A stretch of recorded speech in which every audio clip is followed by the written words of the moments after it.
Hi, I'm Susie. And I'm Gail. Welcome to an overview of osmosis and diffusion. Okay, we agree this sounds a lot like biology and physics, and you're correct, but they are important principles in food science.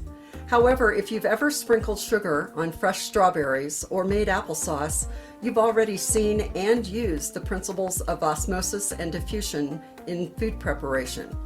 So today's activity is primarily about using science vocabulary with your learners as they prepare several foods. First, you need to know a little about plant cells. Fresh fruits and vegetables are made up of individual plant cells. Each plant cell is surrounded by a cell wall, represented here by the green pipe cleaner. And directly inside the cell wall is a semipermeable membrane, represented by the blue pipe cleaner. They protect the cell contents. These are the cell contents, vitamins, minerals, water, and things like that. When the cell wall and membrane is intact or unchanged, and with certain conditions, only water can move back and forth across the cell wall and membrane. Let's take a closer look. Think of the semipermeable membrane as this piece of cheesecloth.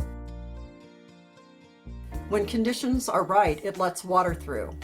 For instance, imagine these glasses of water are cells in a zucchini slice.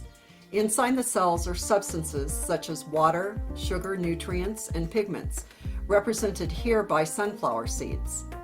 See how the water can easily flow through, but other cell contents cannot? The complex condition needed for water to move through the semipermeable membrane is called osmotic pressure. Cooks and food scientists use this to their advantage. Before you glaze over, it's easier to understand when seeing the process in action. Here we have zucchini slices, and half of them have been salted. The salt outside the cells cause a special kind of pressure called osmotic pressure. Remember, only water can move across the intact cell wall and membrane to decrease the pressure. After being salted for about 20 minutes, you see the water accumulating on the top of the zucchini slices. Water molecules have moved from inside the vegetable cells toward the salt to decrease the pressure.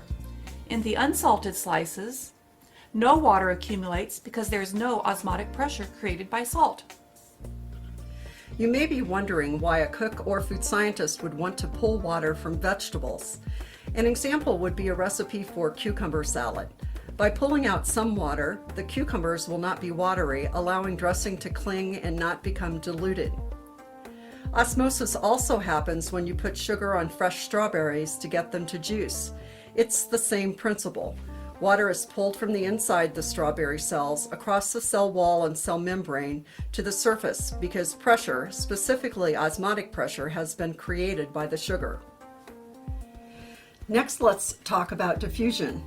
Think of diffusion as a process of equalization.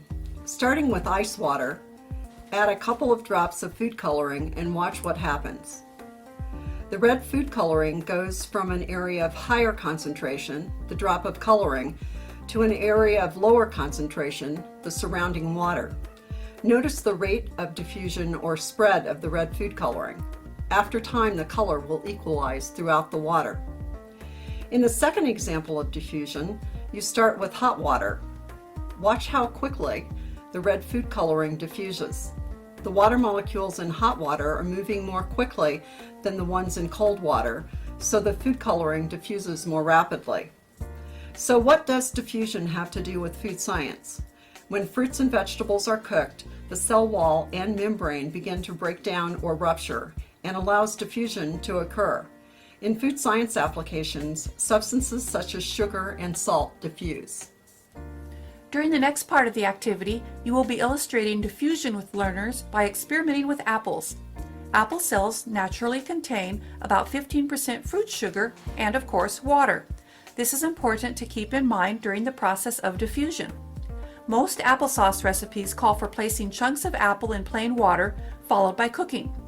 Cooking damages the cell wall and membrane, allowing diffusion to occur. During cooking, the water diffuses into the apple slices toward the higher concentration of naturally occurring sugar inside the apple cell. This softens and sauces the apple. See how easy it is for me to mash these pieces of apple. That's because they're cooked and soft as a result of diffusion. Next, we cook apples in a concentrated sugar solution. The sugar solution has more sugar in it than the amount of sugar naturally occurring inside the apple cells. So water moves or diffuses from inside the apple cells out to the cooking water. Because of the diffusion, the apples soften but retain their shape. It won't sauce or mash easily. Instead, it holds its shape nicely. Understanding how to use the principles of osmosis and diffusion are important in food science. It enables both cooks and food scientists to make foods with great tastes and textures. So, there you have it. Osmosis is the movement of water caused by osmotic pressure in and out of intact, undamaged cell walls and membranes. Diffusion is the movement of water in substances when cell walls have been ruptured or damaged, equalizing concentrations of the substances.